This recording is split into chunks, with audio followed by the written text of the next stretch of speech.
ನ್ಯಾಯಾಲಯಗಳು ಸಾರ್ವಜನಿಕರ ದೇವಾಲಯಗಳು ಇದ್ದಂತೆ ಅಲ್ಲಿ ಬರುವವರಿಗೆ ಮತ್ತು ವಕೀಲರಿಗೆ ಮೂಲಭೂತ ಸೌಕರ್ಯಗಳಾದ ಕುಡಿಯುವ ನೀರು, ಕಕ್ಷಿದಾರರು ಕುಳಿತುಕೊಳ್ಳುವುದಕ್ಕೆ ಬೆಂಚು ಇನ್ನಿತರ ಮೂಲಭೂತ ಸೌಕರ್ಯಗಳನ್ನು ನೀಡಬೇಕಾದ ಸರ್ಕಾರ ಇದುವರೆಗೂ ಕೂಡ ಕೊಟ್ಟಿಲ್ಲ.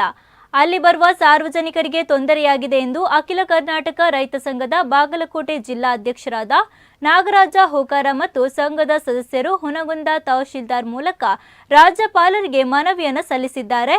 ಇದೇ ವೇಳೆ ಹತ್ಯೆಯಾದ ನೇಹಾ ಹಿರೇಮಠ್ ಕುಟುಂಬದವರಿಗೆ ನ್ಯಾಯವನ್ನು ಒದಗಿಸಿಕೊಡುವಂತೆ ಮನವಿ ಸಲ್ಲಿಕೆ ಮಾಡಲಾಯಿತು.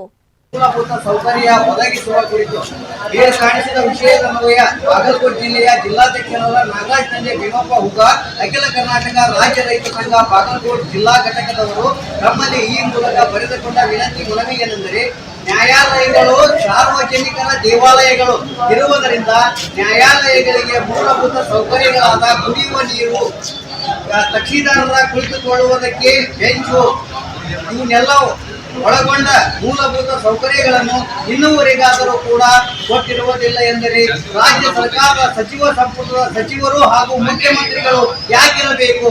ಇವತ್ತಿಗಾದರೂ ಕೂಡ ನಮ್ಮ ಜಿಲ್ಲೆಯಲ್ಲಿ ₹1 ಬೆಳೆ ಪರಿಹಾರ ನೀಡಿರುವುದಿಲ್ಲ.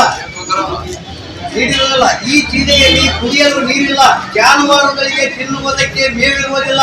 ಹೀಗಿರುವಾಗ ತಕ್ಷಣ ಸಚಿವ ಸಂಪುಟದ ಸಚಿವರುಗಳು ಹಾಗೂ ಮುಖ್ಯಮಂತ್ರಿಗಳು ತಮ್ಮ ಸ್ಥಾನಗಳಿಗೆ ರಾಜೀನಾಮೆ ನೀಡಲು ತಾವು ಸೂಕ್ತ ಕಾನೂನು ಕ್ರಮ ಕೈಗೊಳ್ಳಬೇಕೆಂದು ಅಖಿಲ ಕರ್ನಾಟಕ ರಾಜ್ಯ ರೈತ ಸಂಘ ಬಾಗಲಕೋಟೆ ಜಿಲ್ಲಾ ಘಟಕದವರು ತಮ್ಮಲ್ಲಿ ವಿನಂತಿ ಪೂರ್ವಕ ಬರೆದುಕೊಂಡ ಮನವಿ ಪತ್ರ.